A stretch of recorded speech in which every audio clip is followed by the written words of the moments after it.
Helen, you're embarrassing yourself. Someone like you has no business planning sophisticated events. You're simply too ordinary.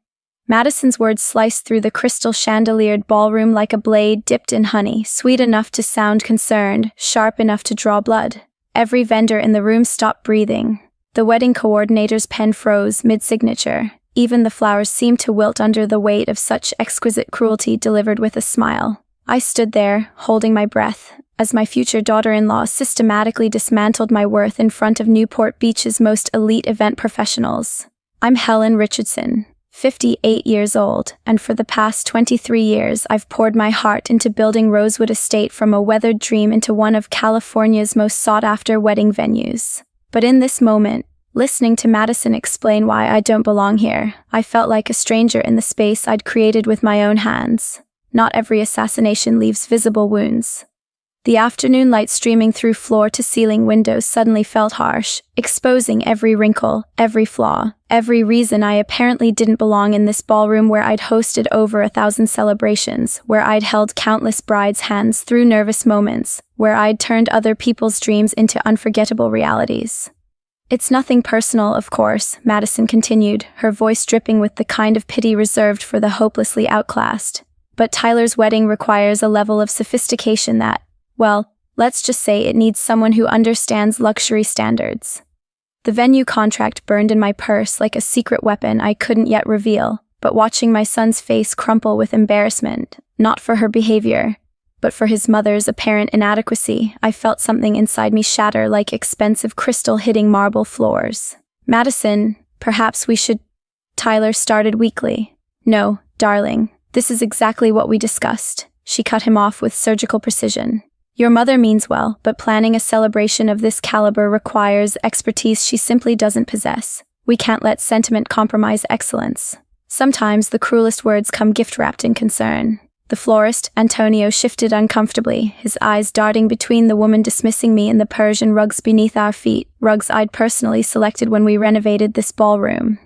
Isabella, our wedding coordinator, studied her manicured nails as if they contained the secrets of diplomatic immunity.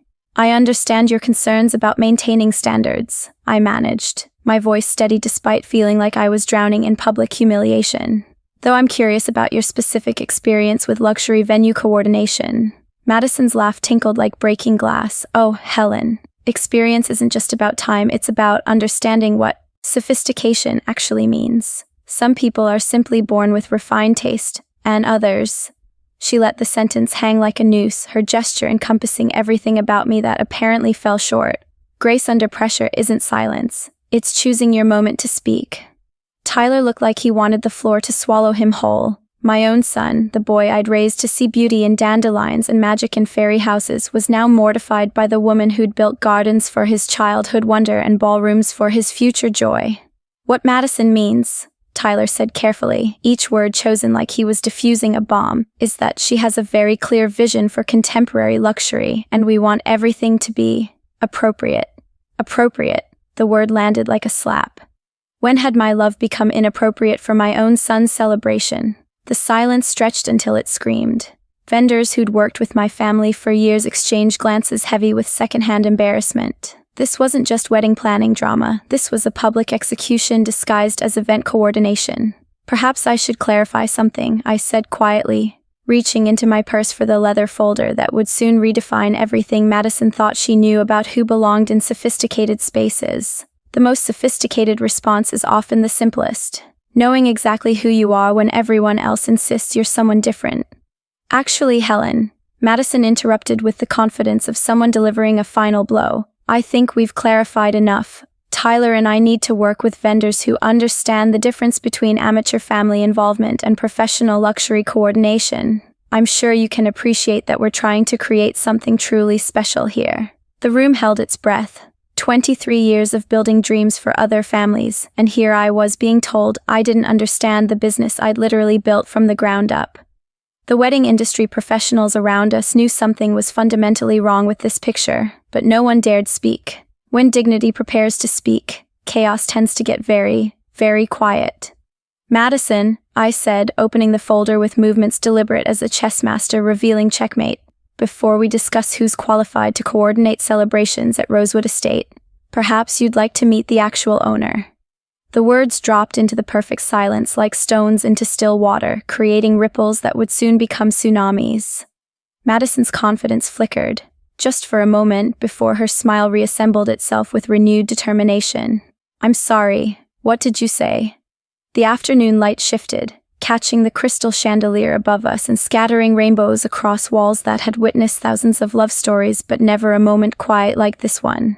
In the distance, ocean waves whispered their eternal patience while indoors, a future daughter-in-law was about to discover that sometimes the person you're trying to exclude from the castle is the one who built it. So why did I smile as I prepared to show her exactly how sophisticated quiet strength could be? The Rosewood Estate sits like a gentle giant on 12 acres of Newport Beach coastline, close enough to the Pacific that you can taste salt in the evening air and feel ocean rhythms in your bones. Most people see only the elegant facade, the manicured gardens, sweeping staircases, ballrooms that photograph like dreams. But I see the heart beneath. Thousands of moments when love chose to celebrate itself in this space we've protected for over 2 decades. Healing begins the moment we stop apologizing for taking up space. Robert and I didn't inherit this place, we built it breath by breath, decision by careful decision, transforming a weathered estate into something that could hold the weight of people's most precious memories. When he died 5 years ago, leaving me with gardens we'd planned together and rooms we'd filled with laughter, I thought my heart might stop echoing through these halls. Instead, I discovered that love, once planted, grows wild and sustaining, even in the deepest grief. The scent of his aftershave still clings to his favorite reading chair in my office, fading but never disappearing completely.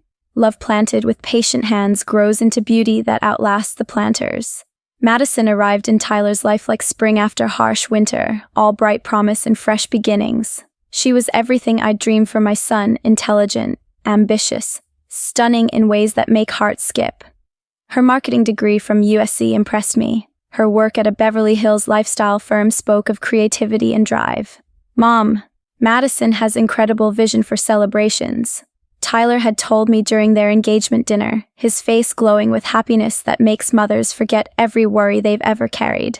"She really understands how to create something magical. If you've ever felt invisible in a room full of people, you'll understand why I stayed quiet that day." The early signs were subtle as morning fog rolling in from the Pacific. Madison's questions about appropriate vendors for sophisticated celebrations. Her gentle suggestions that perhaps I should focus on simpler aspects of wedding planning. Her way of speaking about luxury as if it were a foreign language I'd never learned to speak fluently. I watched my son transform from the boy who used to bring me dandelions he'd convinced himself were exotic flowers into a man who scheduled coordination meetings to discuss our family's aesthetic alignment. Children don't evolve away from love, they're taught to believe their natural impulses aren't enough. His calls became shorter, more formal. His visits felt choreographed, as if someone had taught him that spontaneous affection was somehow unsophisticated. Last Mother's Day, he gave me a gift certificate to a day spa, beautifully wrapped with a card that read, "For your relaxation and rejuvenation." I missed the burnt toast breakfasts he used to make me, the handmade cards with crooked hearts and fingerprint flowers. Sometimes, the most sophisticated response is the simplest. Knowing who you are when everyone else insists you're someone different. Standing in my ballroom that afternoon, watching Madison orchestrate my exclusion with the precision of a conductor directing a symphony, I felt something I hadn't experienced in months. Clarity, not anger, though that would have been understandable. Not hurt, though that was certainly present. Just clear, bright awareness that this moment was teaching me something important about the difference between being refined and being real. The ocean breeze carried jasmine through open French doors, mixing with the lingering scent of white roses and something deeper. The indefinable fragrance of a place where thousands of families had celebrated love in all its messy, imperfect, absolutely beautiful forms. The strongest foundations are built not to impress but to endure. I thought about all the mothers who'd stood in this very spot, watching their children step toward their own futures, learning to love their babies' choices even when those choices felt like small deaths. Every wedding teaches the same lesson. Love requires letting go, but letting go doesn't require disappearing. Madison was still explaining my inadequacies to vendors who'd worked with me for years, her voice carrying across the space like ice cracking on a frozen pond. But I wasn't listening to her words anymore. I was listening to the deeper rhythm, the ocean's patient insistence that all things eventually find their true level, the building's steady heartbeat of hospitality. So why did being seen as ordinary feel like the beginning of something extraordinary? Helen, I need you to understand something important. Isabella's voice carried the gentle authority of someone who'd spent 15 years helping families navigate the delicate dance between dreams and reality. She'd asked me to step aside after vendors packed up their samples and Madison swept Tyler away for venue coordination meetings I apparently wasn't qualified to attend. The ballroom fell into afternoon quiet, dust motes dancing in slanted sunbeams that painted everything golden. The scent of white roses lingered like a whispered promise, mixing with ocean salt and something else, the indefinable fragrance of spaces that have witnessed both joy and sorrow. Recognition sometimes arrives through the kindness of strangers who see us more clearly than family. I've worked with hundreds of families over the years, Isabella continued, settling into one of the silk-upholstered chairs we'd chosen together just last month. What I saw today, that wasn't about wedding planning. That was about someone trying to erase you from your son's story. Her words hit me like warm rain after drought, unexpected, necessary, washing away pretense I didn't know I'd been carrying. I sank into the chair across from her, feeling suddenly lighter. I keep telling myself she's just nervous about getting everything perfect, I said, the words tasting like old tea, familiar but no longer nourishing. Planning a wedding is stressful. Sometimes the cruelest gift is making someone doubt their own perception of cruelty. Stress doesn't usually involve telling the venue owner she doesn't belong in her own building. The words hung between us like soap bubbles in afternoon light, beautiful, delicate, impossible to unsee once noticed. Isabella didn't know about the venue contract in my purse, didn't know she'd just spoken the exact truth Madison had been working so carefully to obscure. Sometimes the first crack in denial comes through the gentlest voices speaking the clearest truth. Madison seems very confident about luxury event planning, I offered, testing the words like someone learning to walk on ice. Confidence and competence aren't always the same thing. Isabella's smile held wisdom earned from watching entitled clients confuse volume with value. True sophistication doesn't announce itself by diminishing others, it reveals itself through grace, inclusivity, and respect for people who've built beautiful things. The afternoon light shifted, casting new shadows across familiar walls. Through French doors, I could see gardens Robert and I had planted together, climbing roses he'd insisted would take years to look like anything, but that now created curtains of coral and cream around terraces where countless couples had promised forever. The deepest sophistication comes from creating spaces where others can feel beautiful. How long have you and your husband owned Rosewood? Isabella asked, and I realized with a start that she'd simply assumed Robert and I had built this together. No one had told her about Madison's assessment of my sophistication levels. 23 years last month, I said, surprised by the pride that warmed my voice. We bought it as a weathered estate and renovated it room by room, season by season. That explains the cohesion. Corporate venues never have this kind of intentional intimacy. Isabella's eyes swept the ballroom with professional appreciation. Every detail feels considered but not calculated, like someone who actually loves beauty created this space. I thought about all the brides who'd stood at these windows watching sunset paint the ocean pink and gold, all the fathers who'd choked up during first looks in our bridal suite, all the grandmothers who'd wept happy tears watching their legacies dance under chandeliers that caught light like captured stars. Elegance elevates everyone it touches. Anything else is just expensive cruelty. A soft knock interrupted our conversation. Tyler appeared in the doorway, looking younger than his 27 years and carrying the particular exhaustion that comes from trying to navigate between love and loyalty without a compass. Mom, can we talk for a minute? Isabella rose gracefully, gathering her planning materials. I'll give you privacy. But Helen, trust what you know about creating beautiful spaces for people you love. That's the only sophistication that matters. As her footsteps faded down the marble hallway, Tyler approached with careful movements of someone walking through a minefield of unspoken tensions. Madison's really excited about making everything perfect, he began, the words sounding rehearsed. She just wants our wedding to reflect appropriate standards. When children repeat others' words, you can hear the echo of voices that aren't their own. I looked at my son. Really looked at him, seeing past the man he was trying to become and recognizing the boy who used to build elaborate fairy houses in our garden, convinced that if he made them beautiful enough, magic would come to live there. When had he started believing his mother's love wasn't sophisticated enough for the life he was building? So why did his discomfort feel like the first sign that maybe, just maybe, he was beginning to remember who he used to be? The evening found me in my private office above the ballroom, surrounded by 23 years of love letters disguised as business correspondence. Thank you notes from brides who'd felt beautiful in our garden gazebo. Hand-drawn pictures from flower girls who'd scattered rose petals down our aisle. Christmas cards from couples celebrating decades of anniversaries in the space where they'd first promised forever. Observation without judgment reveals truth that confrontation often obscures. My laptop glowed softly in the lamplight, its screen reflecting not just Madison's social media activity, but also my own face, tired but somehow clearer than it had been in months. Outside, the ocean whispered its ancient lullabies, waves pulling secrets from the shore only to offer them back transformed. I hadn't set out to investigate my future daughter-in-law, but when sleep eluded me and ocean sounds called me to the window, I found myself drawn to understand the woman who seemed so certain about my insufficiencies. What I discovered wasn't malice, it was something more complex and infinitely sadder. Loneliness often wears the mask of superiority, protecting its tender heart with the armor of judgment. Madison's Instagram painted a portrait of someone living perpetually on the edge of the life she desperately wanted. Designer handbags photographed in lighting that suggested ownership rather than admiration. Restaurant meals that spoke of celebration but showed empty chairs across small tables. Captions that mentioned we and us, but featured only her carefully curated reflection. Her LinkedIn profile told another story entirely.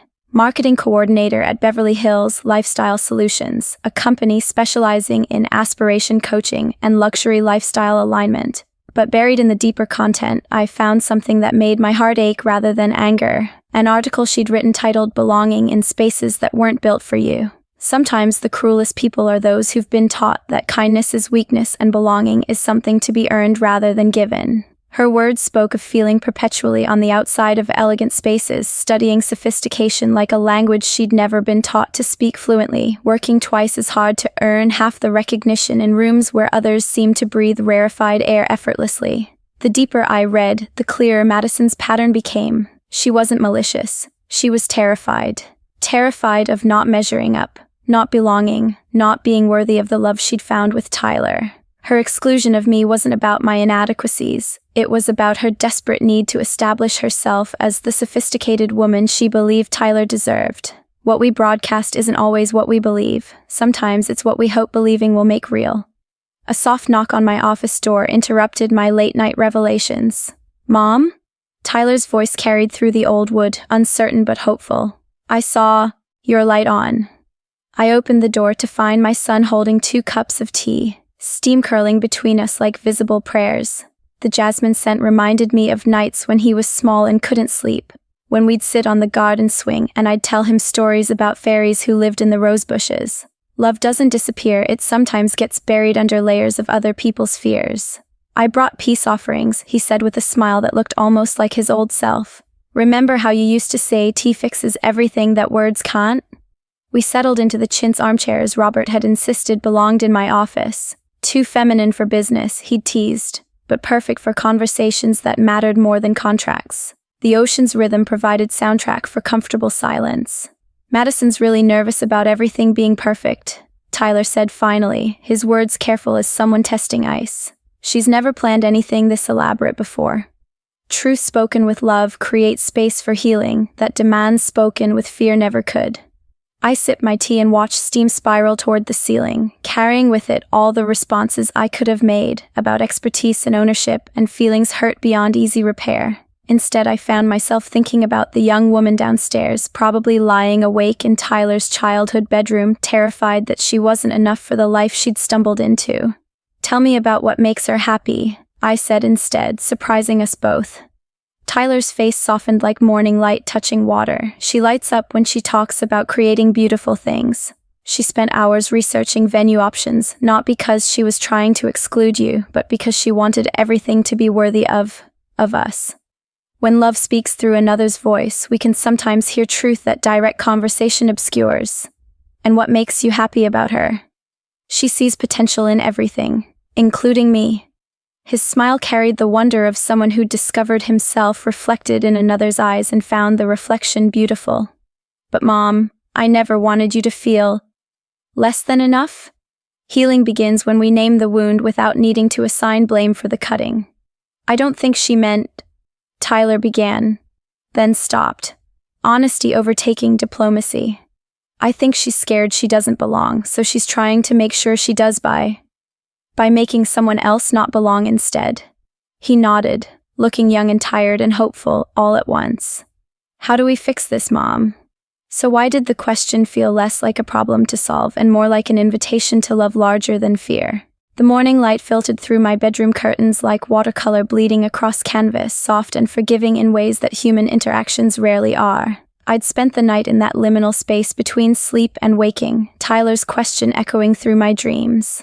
How do we fix this, Mom? How do you repair a bridge when you're standing on different shores, speaking different languages of love? Downstairs, the house stirred with sounds of Tyler making coffee, his footsteps careful, as if noise might shatter something already fragile. Madison's voice drifted up through floorboards, bright and animated in the way of someone working very hard to maintain cheerfulness. The venue contract lay on my nightstand next to a photo of Robert and me on our own wedding day. We'd been so young, so certain that love was enough to overcome any obstacle. In the picture, I'm laughing at something he's whispered in my ear, my veil caught by Pacific wind, his hands steady on my waist. We look like people who believed in forever. Sometimes the deepest heartbreak isn't about what's taken from us, but about watching those we love forget who they are. I rose and dressed carefully, choosing the simple blue dress Robert had always said brought out my eyes, adding the pearl earrings Tyler had given me for my 50th birthday, before sophisticated became the standard by which all gestures were measured.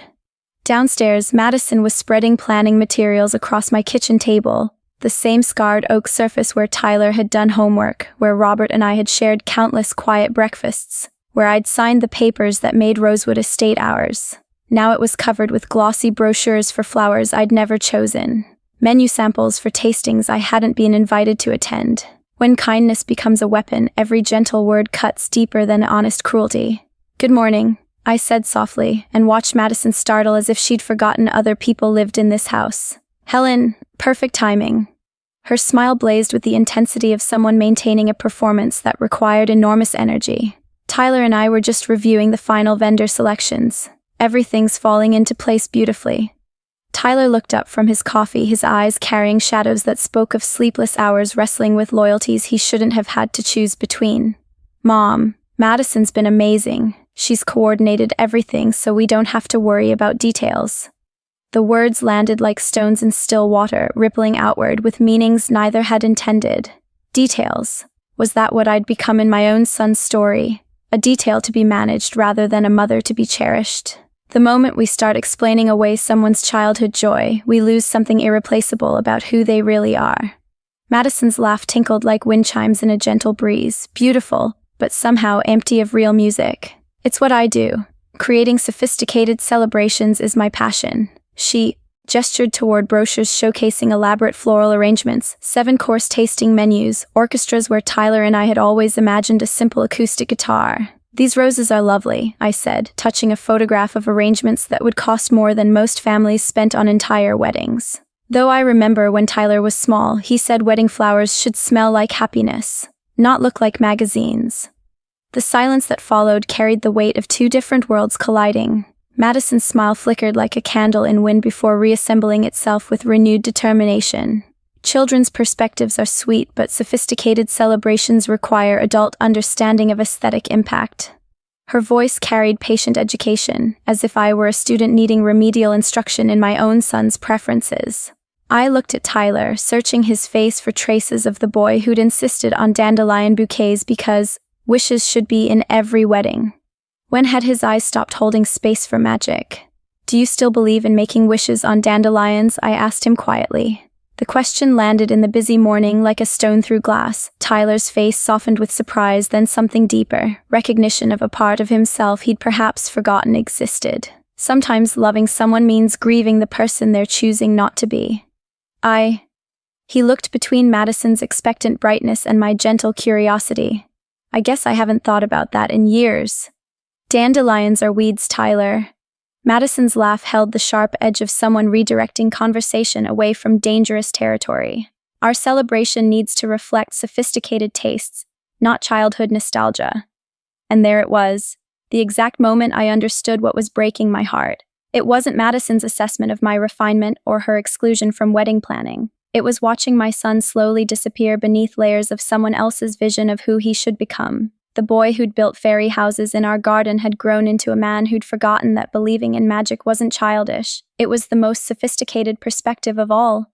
I think, I said carefully, my voice steady despite tears threatening at the corners of my eyes, that any celebration worthy of Tyler should honor both the man he's become and the dreamer he's always been. Madison's smile sharpened like a blade catching light. Of course, but dreams need to be elevated to reflect adult realities. We can't plan a sophisticated wedding around childhood fantasies. The morning light had shifted, casting long shadows across planning materials that seemed to represent everything except the two people actually getting married. In that moment, I realized I wasn't just watching my son's wedding being planned. I was watching his essential self being carefully, systematically edited out of his own story. So why did my heartbreak feel less like an ending and more like the moment I finally understood what needed healing? The afternoon light painted everything golden as I stood in my garden, holding the venue contract against my chest like a prayer made tangible. Tyler had followed me outside after the morning's planning session dissolved into uncomfortable silence, his footsteps soft on the flagstone path Robert and I had laid stone by stone. "Mom, I need to ask you something." His voice carried the weight of someone finally ready to hear answers he'd been avoiding. "Yesterday, Isabella mentioned that you and Dad had built something beautiful together. What did she mean?"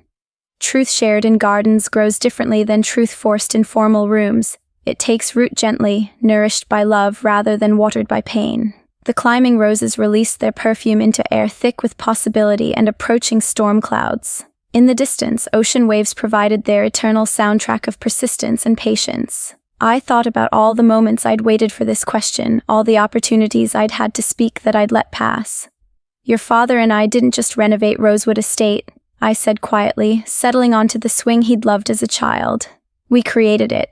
Every room, every garden path, every detail designed to hold love stories like the one we were writing ourselves." Tyler's face shifted through emotions like light through stained glass, surprise, recognition, something that might have been awe. "You mean, you own Rosewood? The venue where we're having the wedding?" Sometimes the most powerful revelations aren't about what we discover, but about what was always there, waiting for us to be ready to see it.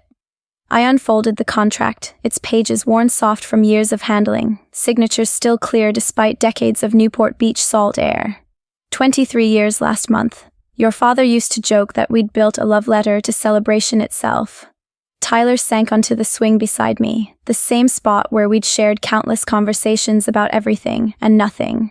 The chain creaked with familiar music, a soundtrack to all the growing up that happens in spaces dedicated to simply being together. "But why didn't you?"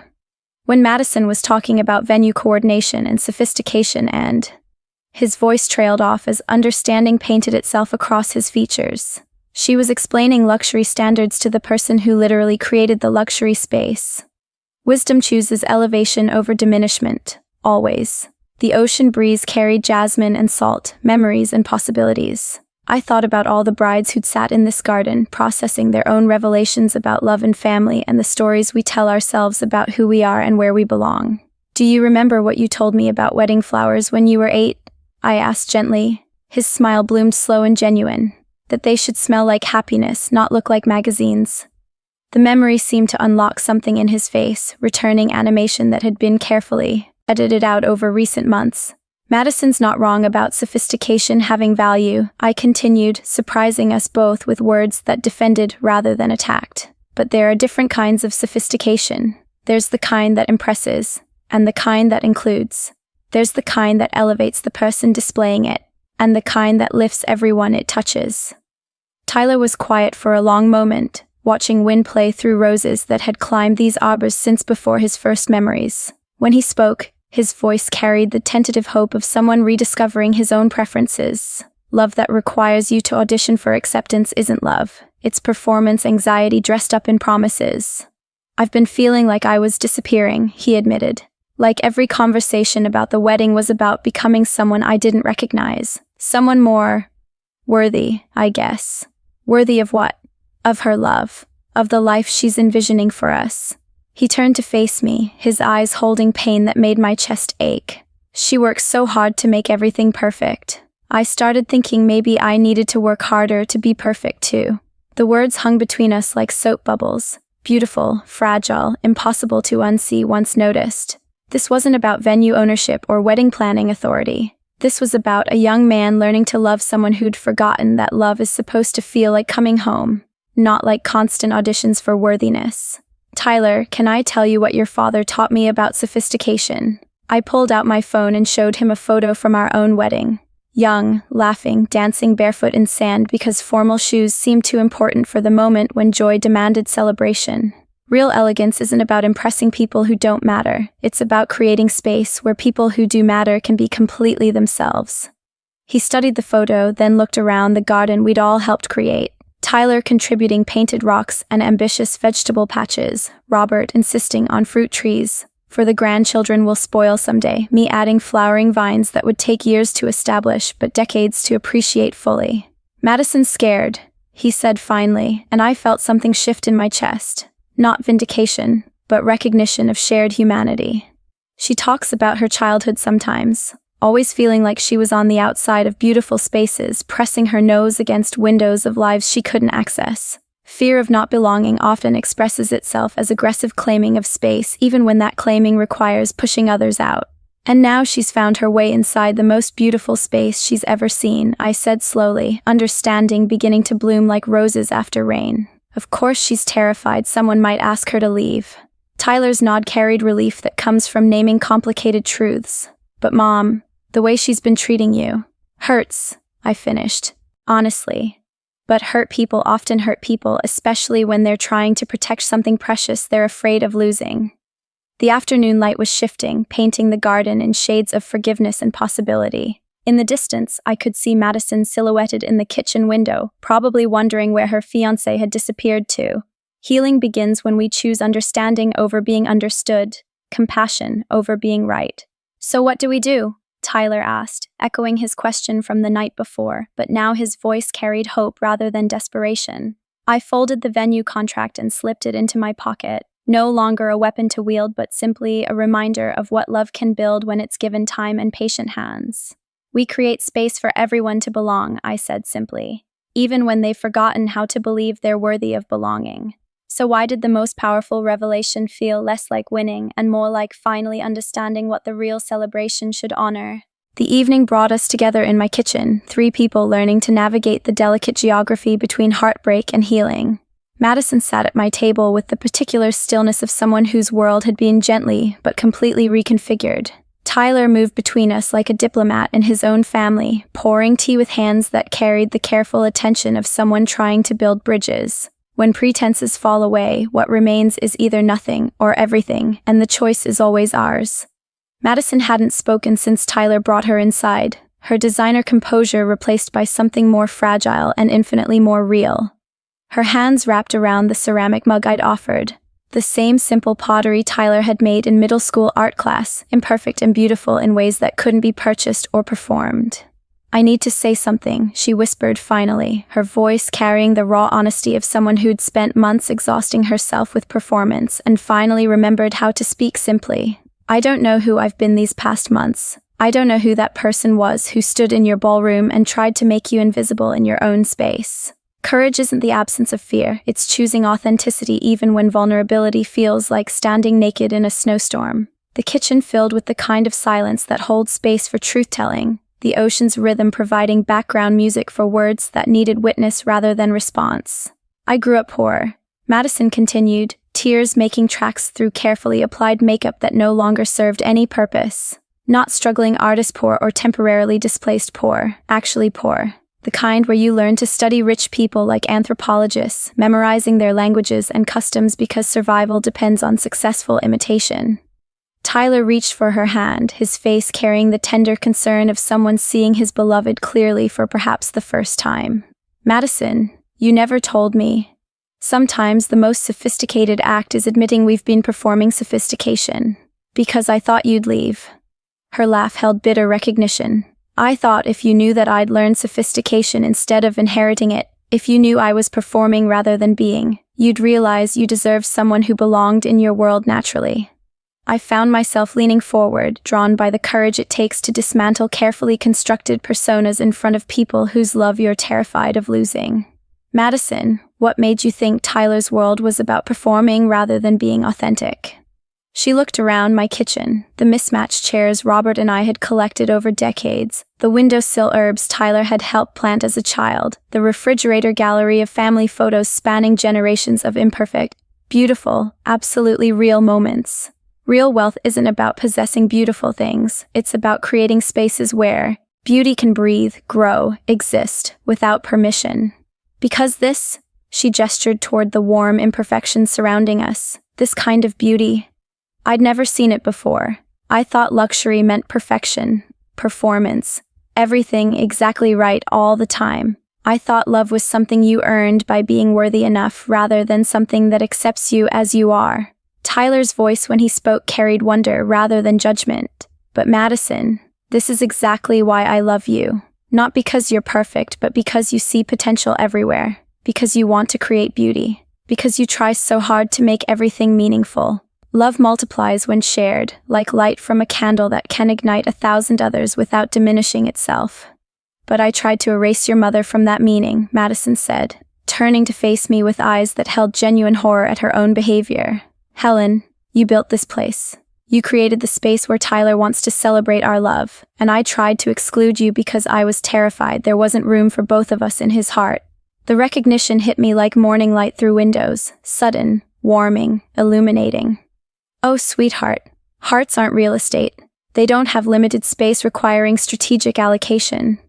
But I felt so unworthy, Madison whispered. Every conversation about wedding planning became evidence that I didn't know how to belong in your family. I thought if I could establish myself as the sophisticated one, the one who understood luxury, maybe I could create a place for myself. The most elegant solution to feeling unworthy isn't to make others feel unworthy. It's to remember that worthiness isn't earned, it's inherent. Tyler set down his tea and moved to kneel beside Madison's chair, taking her hands in his. You already had a place. You've always had a place. I fell in love with who you are, not who you thought you needed to become. The ocean outside whispered its ancient songs of tides that always return, storms that always pass, shores that endure by yielding rather than resisting. In my kitchen, 3 people learned that healing begins when we stop defending positions and start defending each other's right to belong. Madison, I said gently, would you like to help me plan Tyler's wedding? Not coordinate it or manage it or elevate it to contemporary standards. Just help me create a celebration that honors both the sophisticated woman you're becoming and the magical dreamer Tyler's always been. Her face transformed like sunrise over water, slow, then sudden, then absolutely radiant. You would trust me with that. After everything, I trust you, darling. I want to learn from you. I smiled, feeling something unlock in my chest that I hadn't realized was clenched tight. You see possibilities I've forgotten how to notice. Together, we might create something neither of us could build alone. So why did letting go of being right feel like finally finding something infinitely more valuable than being wrong?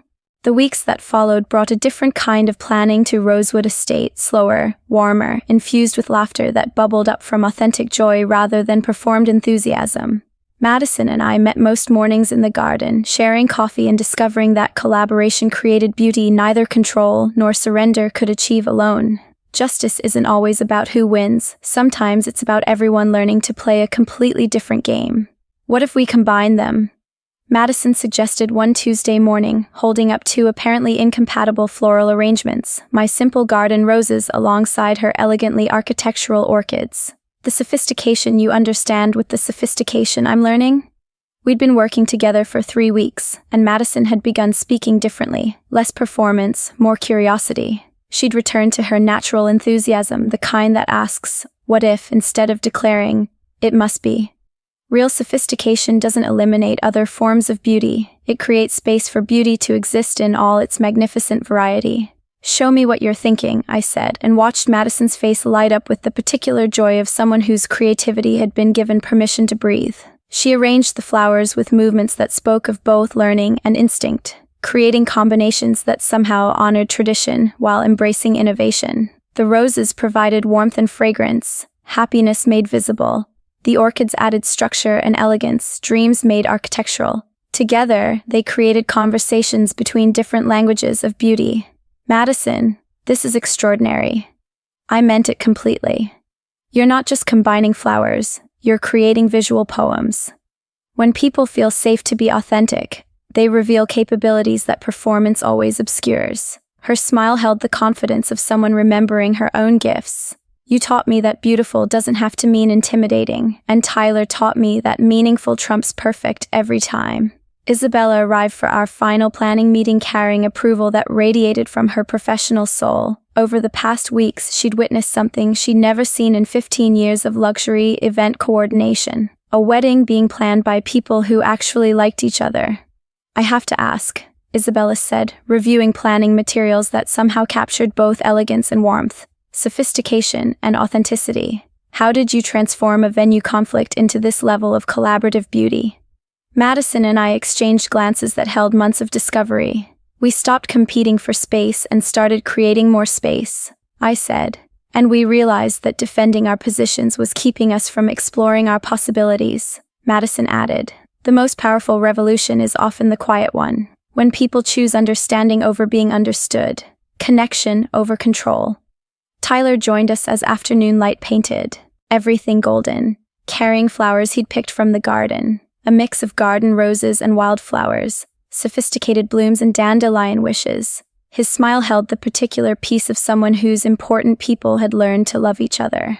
How are my favorite wedding planners? He asked, settling onto the swing between Madison and me, one arm around each of us with the natural ease of someone whose heart had learned it didn't need to choose sides. We're creating something that's never existed before, Madison said, her voice carrying wonder. A celebration that honors tradition and innovation, simplicity and elegance, everything you are and everything we're becoming together. True elegance isn't about impressing people, it's about including them in something beautiful. Isabella spent the afternoon photographing our planning materials, not for portfolio purposes, but for her own understanding of what happened when families chose collaboration over competition. This is going to be written up in industry journals, she predicted. Not as a cautionary tale but as a masterclass in authentic luxury. The evening brought us together for dinner on the terrace, three people who'd learned that love creates abundance rather than scarcity, that hearts expand to hold whatever beauty they're offered. Madison had prepared a meal that combined comfort and sophistication, herb-crusted salmon with roasted vegetables from my garden, paired with champagne but served on the mismatched vintage plates I'd collected over decades. I want to say something, Tyler announced, standing with his champagne glass catching sunset light. To my mom, who taught me that real sophistication means creating space where everyone can shine. And to Madison, who reminded me that dreams without vision remain wishes, but vision without dreams becomes empty performance. He raised his glass toward us, then towards the estate that would host their wedding. Gardens where roses climbed alongside jasmine. Ballrooms where crystal chandeliers would cast light on celebrations both elegant and authentic. When love wins, everyone wins. Because love creates more love, more beauty, more space for everyone to belong. To learning that the most sophisticated thing we can do is love each other exactly as we are, while helping each other become everything we're meant to be. We drank to healing that felt like homecoming, to justice that felt like grace, to the kind of sophisticated celebration that honors both where we've come from and where love is calling us to grow. So why did the most powerful victory feel less like conquest and more like everyone finally remembering how to breathe? The morning of Tyler's wedding dawned with that particular quality of light that makes photographers weep with gratitude, soft, golden, forgiving in ways that reveal beauty rather than exposing flaws. I woke in my childhood bedroom that had somehow transformed overnight into a sanctuary of preparation, filled with the gentle sounds of a house ready to celebrate love. Some mornings arrive carrying gifts we didn't know we were hoping for. Downstairs, Madison was already moving through my kitchen like she belonged there, which, I realized with deep contentment, she absolutely did. She'd arrived before sunrise to coordinate final details, but had stopped to start coffee and arrange the garden roses Tyler had picked for my breakfast table. "Good morning, beautiful mother of the groom," she said, wrapping me in a hug that held months of healing distilled into pure affection. "Are you ready to witness magic?" When people learn to see each other clearly, ordinary moments become enchanted. I've been ready for this day since Tyler brought you home for Christmas, I replied, meaning it completely, though I had no idea it would look anything like what we've created together. The wedding planning had become something neither of us could have imagined alone, sophisticated enough to take Tyler's breath away, authentic enough to honor the dreamer he'd always been, inclusive enough that every guest would understand they were witnessing not just a celebration, but a masterclass in how love multiplies when it's shared generously. Real luxury isn't about expense, it's about attention, intention, and the courage to honor what matters most. We'd chosen flowers that told the story of their relationship. Garden roses for roots and tradition, orchids for growth and aspiration, wildflowers for spontaneity and wonder, all arranged in vintage vessels that spoke of beauty accumulated rather than purchased. The menu balanced comfort and elegance, Tyler's childhood favorites elevated through techniques Madison had learned from studying culinary artistry like literature. The morning brought a steady stream of vendors who'd become friends, family members carrying covered dishes that would complement the catered meal, and neighbors offering help that came from genuine affection rather than social obligation. Madison moved through it all with grace that had learned to include rather than impress. When collaboration replaces competition, the results often exceed what anyone involved imagined was possible. Isabella arrived carrying her emergency kit and professional clipboard. I have to tell you something. In 15 years of event coordination, I've never seen a wedding that felt this right. You and Madison have created something that honors tradition while embracing innovation, sophistication while remaining accessible.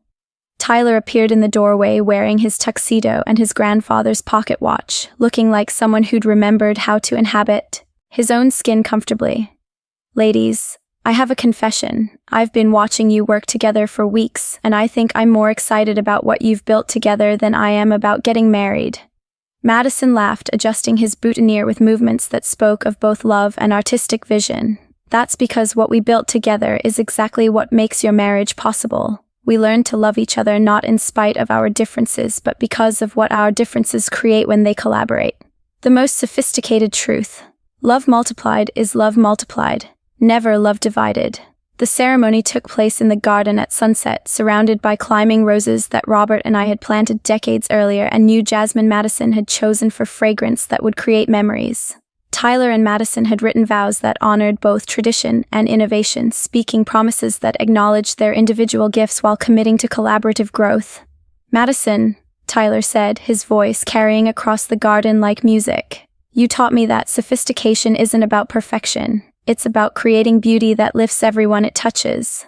I promise to help you build dreams that honor both who you've been and who you're becoming. Tyler, Madison replied, her voice steady with joy. You showed me that belonging isn't something you earn through performance. It's something you receive through authenticity. I promise to help you nurture the dreamer who sees magic in dandelions while building the future that honors your visions. When people promise to help each other become themselves more fully, they're creating the foundation for love that lasts. As evening painted the sky in shades of coral and gold, the reception moved into the ballroom, where crystal chandeliers cast light on faces glowing with genuine happiness. The music included both the string quartet Madison had envisioned and the acoustic guitarist Tyler had hoped for, creating soundscapes that honored multiple definitions of beautiful. During the father-daughter dance that became a mother-son-daughter-in-law dance, when Madison pulled me into their circle, I realized we'd achieved something rarer than sophisticated celebration. We'd created beloved community, the kind of gathering where everyone present felt seen, valued, included in something larger than themselves. Justice served with love tastes like grace, unexpected, unearned, absolutely transformative. Thank you, Madison whispered as we swayed to music that had become prayer, for teaching me that the most elegant thing I could ever become was myself, loved completely. So why did sharing the dance floor feel less like gracious inclusion and more like the moment a family finally learned to recognize all its own members?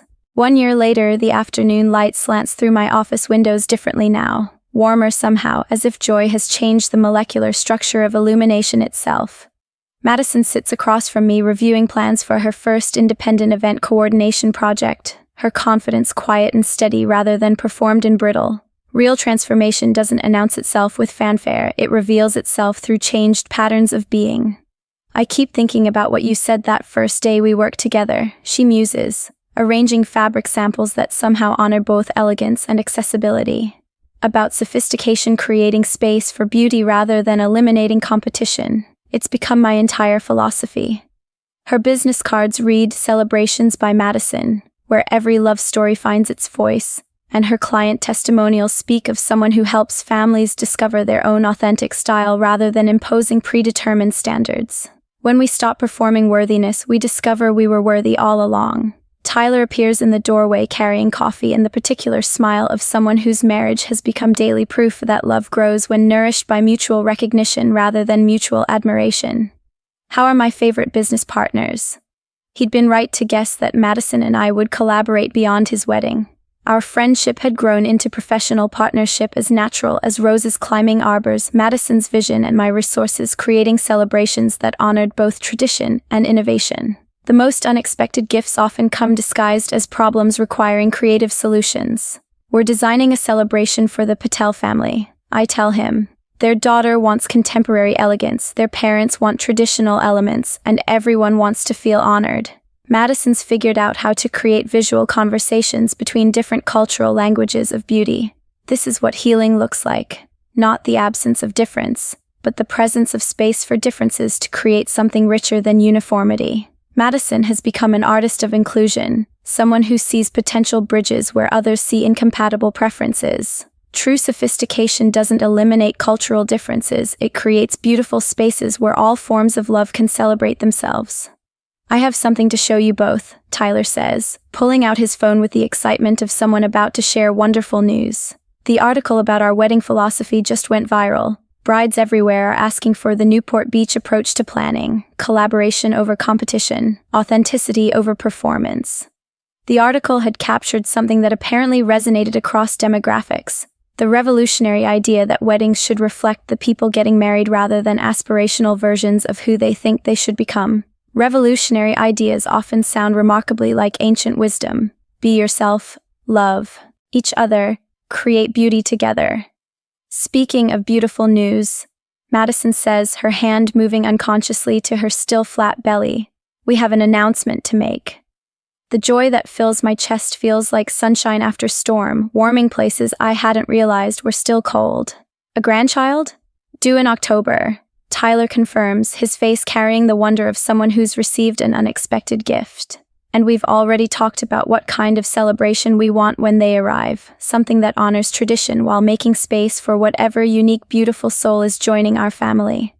The most sophisticated legacy we can leave is the pattern of creating space for love to express itself authentically. As afternoon becomes evening, I find myself on the garden swing where so much healing began, watching Madison and Tyler work together, planting bulbs that will bloom next spring. Their movements speak fluent partnership, Madison's aesthetic vision guiding placement, Tyler's patient hands doing the actual planting, both of them creating beauty that will outlast the effort. The business thrives because it serves a hunger people didn't know they were carrying, the desire to be celebrated as they are rather than as they think they should be. Every wedding we coordinate becomes a masterclass in authentic elegance, sophistication that includes rather than excludes, beauty that multiplies rather than diminishes when shared. Justice served with love creates abundance rather than scarcity, healing rather than vengeance. 5 truths have emerged from our journey that now guide every celebration we create. First, real sophistication creates space for others to shine rather than requiring them to dim their light. Second, love multiplied is love multiplied. Hearts expand to hold whatever beauty they're offered rather than operating from scarcity requiring strategic allocation. Third, authenticity is the highest form of elegance. Being yourself completely is more sophisticated than performing someone else's version of appropriate. Fourth, collaboration creates beauty that neither control nor surrender could achieve alone. The magic happens in the space between individual visions. Fifth, healing begins when we choose understanding over being understood, compassion over being right, bridges over walls. So why does watching them plant flowers for next spring celebration feel like the most sophisticated victory of all? The kind that creates more beauty rather than declaring war on ugliness, the kind that whispers rather than shouts, the kind that heals rather than harms.